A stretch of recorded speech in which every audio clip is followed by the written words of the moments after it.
माझ्या कानामध्ये तो असा तो आवाज येत होता. मग मी ह्यावर्षी ठरवलेलं की मी गौरी गणपतीला आईकडे थांबणारच. मस्त डोसा इडली वगैरे आम्ही सगळ्यांनी खाल्ली. छान वाटलं, प्राऊड वाटलं. आणि नमस्कार मंडळी, कसे आहात? तर आज खूप दिवसांनी आपण भेटतोय. म्हणजे यूट्यूबचा व्हिडिओ मी खूप दिवसांनी नाही तर खूप महिन्यांनी मी आज यूट्यूबचा व्हिडिओ बनवतीये. आणि सॉरी मी इतके दिवस यूट्यूबचे व्हिडिओ बनवले नाही. तुमच्यापैकी काहींना अपेक्षा होती माझे व्हिडिओ येतील वगैरे म्हणून, पण मी व्हिडिओज बनवले नाहीत मागच्या काही महिन्यांमध्ये. पण आज मी ठरवलं, आज मी काही प्रिपरेशन वगैरे केलं नाही तरी पण मी आज ठरवलं की नाही, आज यूट्यूबचा व्हिडिओ बनवायचाच. आणि टॉपिक पण तसा काही अवघड नाही आहे, त्याला काही प्रिपरेशन वगैरे काही लागणार नाही. इंडियाबद्दल आहे. मागच्या 2 महिने मी इंडियाला सुट्टीसाठी गेले होते आणि तिकडे मी गेल्यानंतर जाताना कसं वाटलं, गेल्यानंतर काय काय मजा केली, तिकडून आल्यानंतर कसं वाटलं, तर या सगळ्याबद्दलचा हा व्हिडिओ असणार आहे. तर त्याच्यामुळे जे काय मी अनुभवलं तेच तुम्हाला सांगायचं आहे, म्हणून प्रिपरेशन काही मी केलेलं नाही आहे. जे काही मनात येईल ते मी तुम्हाला सांगणार आहे, तुमच्यासोबत शेअर करणार आहे. तर व्हिडिओ शेवटपर्यंत नक्की पहा. आणि व्हिडिओ जर आवडला तर शेवटी व्हिडिओला नक्की लाईक करा, शेअर करा. अजून सबस्क्राईब केलं नसेल चॅनलला तर सबस्क्राईब करा. चला तर मग वेळ न घालवता चालू करूया आपल्या व्हिडिओला. तर 2 वर्षापासून मी काही इंडियाला गेले नव्हते, कारण आम्ही आधी दुबईला होतो. 8-9 वर्ष आम्ही दुबईमध्ये होतो आणि तिकडे आम्ही दरवर्षी इंडियाला जायचो. नंतर मग मागच्या वर्षी आम्ही दुबईवरून इकडे जर्मनीला शिफ्ट झालो. मे जून ह्या महिन्यांमध्येच आम्ही इकडे शिफ्ट झालो. मग इकडे शिफ्ट झाल्या इकडे सगळं सेटल करायचं होतं, त्याच्यामुळे मागच्या वर्षी आम्ही काही इंडियाला गेलो नाही. त्याच्यामुळे मग 2 वर्षाचा गॅप झाला आणि 2 वर्षानंतर आम्ही इंडियाला आत्ता गेलो. त्याच्यामुळे एक्साइटमेंट खूप होती जाण्याच्या अगोदर की सगळ्यांना भेटायचं. आणि तिकडे पण जी लोकं होती घरची त्यांना पण खूप आतुरतेने ते आमची वाट पाहत होते. तर जाताना खूप मस्त वाटत होतं, एकदम हॅप्पी सगळे होतं. मुंबईमध्ये उतरलो. नेहमीसारखं म्हणजे आम्ही जेव्हा पण जातो तर तेव्हा बहुतांश वेळा पाऊस हा चालूच असतो. तर त्याप्रमाणेच यावेळी पण आम्ही जेव्हा मुंबई एअरपोर्टला उतरलो तेव्हा पाऊस चालूच होता. आणि जातानाच पहिली आठवण झाली ती वडापाव खायची. पहिल्यांदा सांगितलं की मला वडापाव आणि चहा पाहिजे, कारण इकडे तसा चहा, टपरीचा चहा किंवा असा इंडियन चहा इतका काही भेटत नाही बाहेर. आणि वडापाव, तर त्याच्यामुळे पहिल्यांदा मी जाताना तो वडापाव खाल्ला. आणि नंतर मग इंडियात गेल्यानंतर पहिल्यांदा आम्ही माझ्या आईकडे गेलो, आईवडिलांच्या घरी. तर नेहमीच आम्ही म्हणजे गेलो की पहिल्यांदा तिकडेच जातो, कारण मुंबई एअरपोर्ट किंवा पुणे एअरपोर्ट होतं आधी, दुबईला होतं तेव्हा. तर ते पुण्यापासून जवळ, त्याच्यामुळे नेहमी आम्ही पुण्यातच पहिल्यांदा जातो आईकडे. आणि आईकडे थोडे दिवस राहून मग नंतर मग मी सासरी जाते. तर पुण्यामध्ये आम्ही 8-10 दिवस होतो.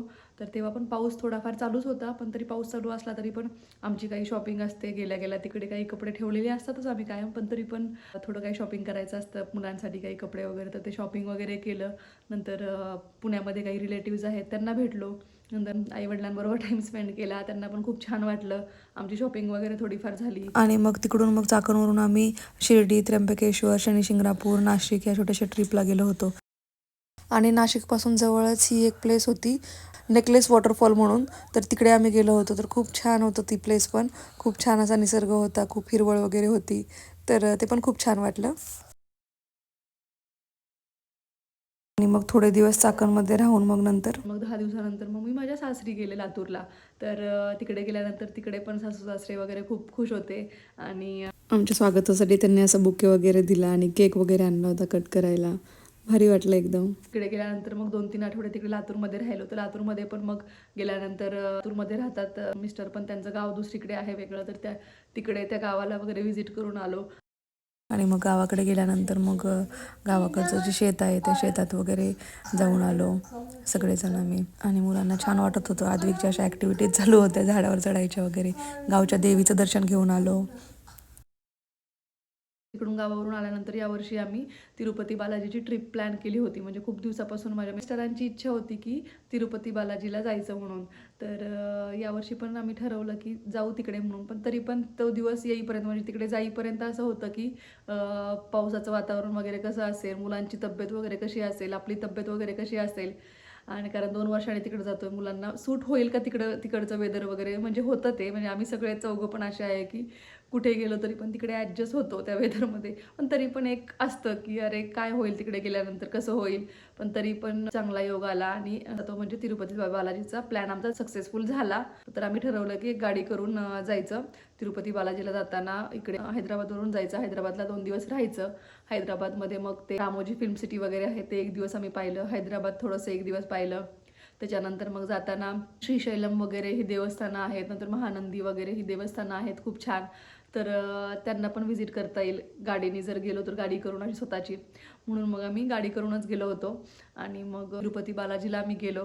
तर तिकडे गेल्यानंतर पण तिकडचं दर्शन पण खूप छान झालं आमचं. आणि नेहमी असं म्हणतात की तिकडे गेल्यानंतर तिरुपती बालाजीच्या साईडला पाऊस हा नेहमी असतोच, म्हणजे ह्या महिन्यांमध्ये जुलै ऑगस्टमध्ये. पण आम्ही खूप लकी ठरलो की तिकडे पण गेल्यानंतर तिकडे पण पाऊस नव्हता. तर गरमी थोडी होत होती, पण ते चालतं, गरमी असले तर एवढं काही वाटत नाही. म्हणून मग तिकडे पण दर्शन खूप छान तिकडे दर्शन झालं. आणि मुलांनी पण काही त्रास एवढा दिला नाही. गाडीमध्ये थोडासा त्रास दिला, पण तो असणारच मुलं म्हटल्यावर छोटी. पण बाकी मग त्यांनी खाण्यापिण्याचा वगैरे दुसरा काही त्रास दिला नाही. आणि डोसा इडली वगैरे तर ते आम्हाला सगळ्यांनाच आवडतं. तर त्याच्यामुळे तिकडे गेल्यानंतर मस्त डोसा इडली वगैरे आम्ही सगळ्यांनी खाल्ली.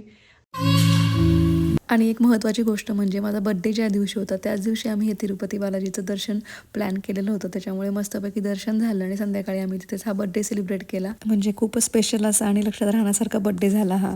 येताना मग परत आम्ही अक्कलकोट, गाणगापूर आणि तुळजापूर हे देव करत करत आम्ही नंतर मग घरी पोहोचलो. असे आमचे पूर्ण 6 दिवस आम्ही तिकडे बाहेर होतो. पण खूप छान ती पण ट्रिप झाली. कुठेही आम्हाला पाऊस लागला नाही. येताना थोडा अक्कलकोट नंतर थोडासा पाऊस लागला आम्हाला. पण तेव्हा तर ट्रिप संपत आली होती. त्याच्यामुळे खूप छान ट्रिप झाली आमची ती तिरुपती बालाजीची. आणि बरोबर पॅरेंट्स होते माझे आणि सासूबाई पण होत्या.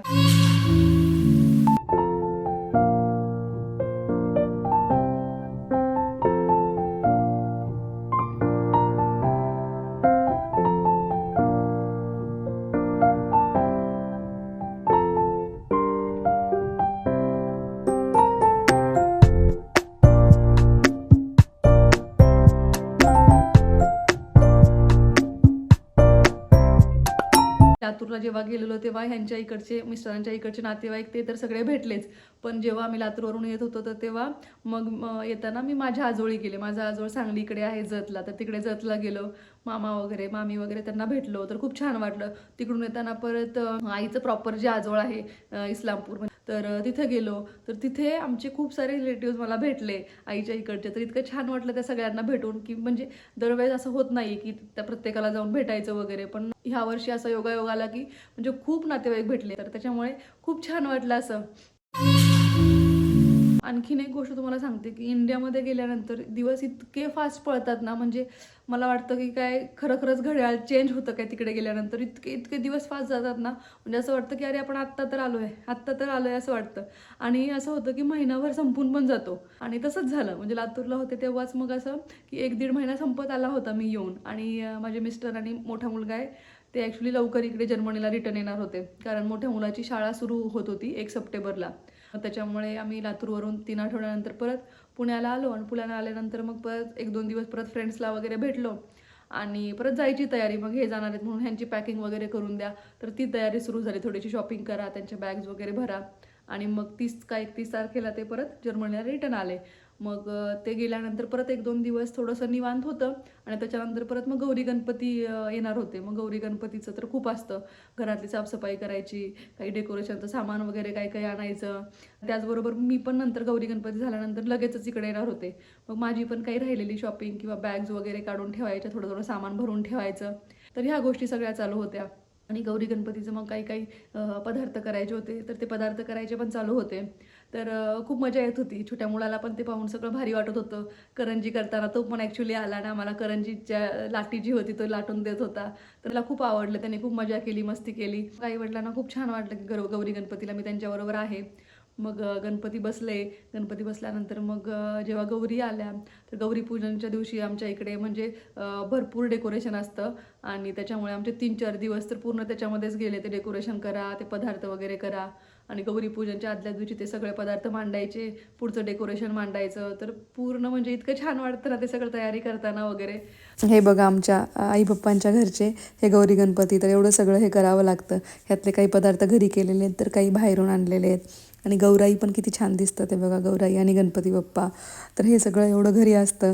तर खरंच त्यांना वाटतं की ह्यावेळेस आम्ही तिथं पाहिजे, कारण इतकं छान वातावरण असतं तेव्हा घरात, इतकं उत्साहाचं आणि इतकं मंगलमय वातावरण असतं. ही रांगोळी मी काढलेली बघा तेव्हा. आणि हळदी कुंकू असतं तेव्हा, बायका वगैरे येतात हळदी कुंकवाला. माझ्या काही फ्रेंड्स वगैरे पण आल्या होत्या, त्या पण भेटल्या ह्यावेळी. तर म्हणजे ह्या वर्षी आम्ही खूप फिरलो आणि खूप नातेवाईकांना भेटलो, फ्रेंड्सला भेटलो. इतकं म्हणजे रिफ्रेशिंग वाटलं, इतकं छान वाटलं. त्या गोष्टी खूप मिस करतो आपण इकडे जेव्हा राहतो बाहेरच्या कंट्रीमध्ये. आणि हे 2 महिने खूप आवश्यक आहेत, म्हणजे 2 महिने तरी जायलाच पाहिजे बाहेर राहणाऱ्या लोकांनी, की जेणेकरून आपल्या मुलांना आपलं जे मूळ आहे, आपले जे नातेवाईक रिलेटिव्ज आहेत, आपली जी संस्कृती आहे ते थोडं पाहण्याचं त्यांना चान्स मिळेल. आणि एक गोष्ट तुम्हाला आणखीन सांगते, की म्हणजे आमचे जे नातेवाईक होते ते माझ्या मुलांना जेव्हा भेटले तर त्यांना खूप छान वाटत होतं, कारण बहुतांश लोक ते पाहतात की बाहेरून आलं की मुलांना तेवढी अटॅचमेंट नसते लोकांशी, किंवा मग ते मराठी एवढं चांगलं बोलत नाही काही काही. पण माझी मुलं खूप छान मराठी बोलत होते आणि सगळ्यांशी ते बोलत होते आणि सगळ्यांना खूप छान वाटत होतं. आणि मला पण ते पाहून म्हणजे खूप छान वाटलं, प्राऊड वाटलं. आणि तर तर ॲक्च्युली आम्ही जेव्हा दुबईमध्ये होतो तर तेव्हा आम्ही दरवर्षी जायचोच. पण इकडे आल्यानंतर असं वाटत होतं की म्हणजे इतक्या लांब आहे आपण आणि जाण्याचा येण्याचा खर्च खूप आहे. तर 2 वर्षांनी वगैरे जाऊ, इकडची लोकं लवकर लवकर जात नाही, तर आपल्याला पण 2 वर्षांनी वगैरे जावं लागेल असं डोक्यात असायचं. पण आता मी जाऊन आल्यानंतर असं ठरवलं मी की नाही, काही झालं तरी पण वर्षातून एकदा तरी तिकडे जायचंच आपण, असं मी ठरवलेलं आहे आता. आणि दुबईमध्ये कसं होतं की दुबई खूप इंडियापासून जवळ होतं, त्याच्यामुळे एवढं काही वाटायचं नाही. आणि दरवर्षी गेले तरी येताना म्हणजे एवढं काही वाटायचं नाही. पण माहीत नाही यावर्षी का येताना, यायच्या आधीच 2 दिवस असं खूप टेन्शन वाटत होतं, जायचं इकडे यायचं. आणि इकडे आल्यानंतर पण 1 आठवडा असं एकदम शांत शांत सगळं वाटत होतं. म्हणजे खूप फरक आहे तिकडचा इंडियाचा आणि इकडे जर्मनीमधल्या कल्चरचा म्हणा, किंवा वातावरण जे आहे खूपच फरक आहे. म्हणजे तिकडे कशी एकदम खूप लोकं बाहेर असतात, खूप लोकं बडबड करतात, एकमेकांशी बोलताना वगैरे लोकं बाहेर दिसतात खूप सारे.